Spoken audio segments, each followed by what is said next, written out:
What is up, guys? So this is going to be my review for Legends of Tomorrow Season 3 Episode 16, titled I, Ava. In my review for the previous episode, I said that the only thing I didn't like about the episode was how Ava acted. I just didn't like her character in that episode. She kind of annoyed me. And then the next episode, they give us an episode that's totally named after her and surrounds her, which is a little insane. So the main plot of the episode, which shouldn't really be the main plot of the episode, the main plot of the episode should be the Nate, Wally, and Kawase plot, just because that plot had so much more of an impact on the season and the season-long plot. The main plot of the episode that really is the main plot is the Ava is an anachronism plot where Sarah, Ray, and Gary go to the 23rd century, I think, and they find that Ava is a clone, and then the Ava they know is an anachronism. The only thing that affected was Ava and the whole side plot of the season with Ava and Sarah and Rip Hunter, which, I mean, it's a side plot, so that's fine. You can give an episode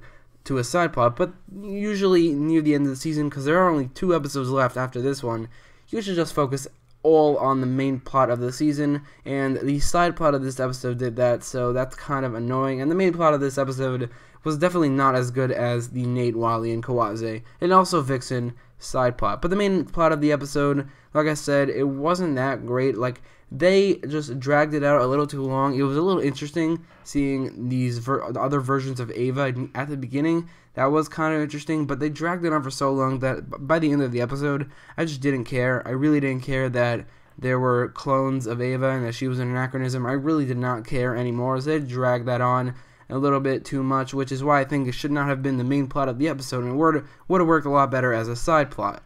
And then there were 2 side plots, one the Zari and Mick side plot, and 2 the Nate, Wally, and Kawase side plot, which the second one, like I said, should have been the main plot of the episode. But the Zari and Mick side plot was just like the main plot, not really that great. It was a little too preachy, and Zari was annoying. Mick wasn't not annoying either in the side plot, so that was not the greatest side plot. It should have just been Zari actually training Mick instead of them arguing the whole time. Like, I would have been cool to see Mick actually learn how to use his fire totem instead of Zari just complaining about Mick not listening to her and not, like, paying attention to her religion. That's all it was, which it's disappointing, because I said in my review and in my trailer breakdown for this episode and my review for the previous episode that it's really interesting seeing Mick with the fire totem. So I would have liked to see him actually use it, and I mean, he did use it, but I would have liked to see him train with it to learn how to use it in this episode, which is why the side plot was kind of disappointing. The main plot, not really, because I didn't expect much out of it, but this side plot, I did expect much out of it.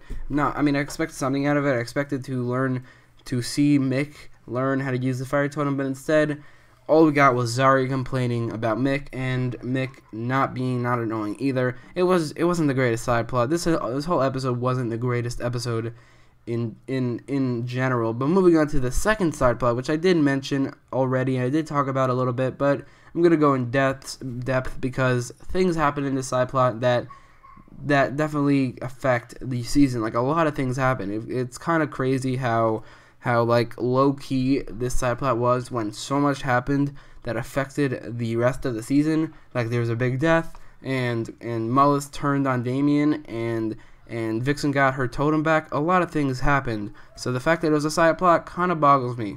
So this side plot was all about Nate and Wally going to 2018 Detroit to see if Vixen of 2018 was okay, which, by the way, it's pretty obvious that they tried their best to not show the actress because they couldn't get her for this episode, and I think at this point they should just recast her and bring her back on to the shows, because they're really never going to be able to get the actress again. She's on a different show now, I think, so they should just recast her. And it's pretty obvious, like in episodes like these, when they want to include her in the episode but they couldn't, and therefore we never actually see her, which it's pretty obvious, so they should just recast her. But moving on to what I thought about the side plot, I thought it was definitely the best part of the episode. There were some great aspects to it, but even this side plot was pretty okay. It wasn't great or anything. It was okay. This whole episode was definitely a mediocre one at best. There were some great moments, like when Damien was fake torturing Nate. That was really funny, and Kawase's death scene was, I don't think they should have killed her off. She should have, like, they were setting up a redemption arc for her, and they killed her off. They should have just, either have her redeem herself and become a member of the Legends and then die in the season finale, or just be a full-on villain for the rest of the show, because her death isn't really that impactful. I said that a lot of things impact the season, but her death didn't really. I mean, they got the water totem out of her, which makes me think that somebody else will use it, like somebody on the Legends, which I guess definitely impacts the show, but I didn't really feel anything when Kawaze died. I think I would have if she did survive this episode and then help the Legends for this episode and episode 17, and then also 18 and died in episode 18. You would have felt something for her then. But in this episode, she was basically a villain who died, so who really cares? And she wasn't the greatest villain who died either, so who really cares? But all in all, this side plot was definitely the best part of the episode, which is saying a lot about the episode because it was good but not great.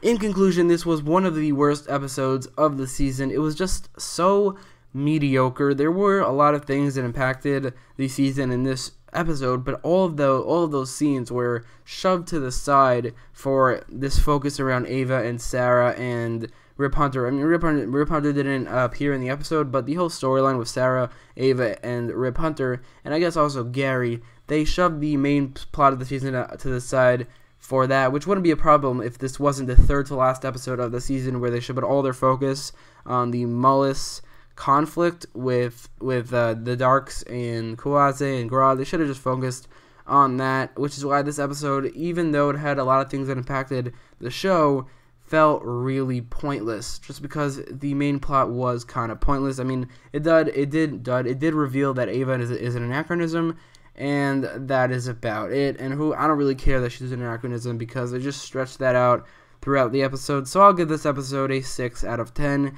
It was one of the worst episodes of the season. Definitely not as bad as episode 2. I think it was episode 2, the one with in the circus.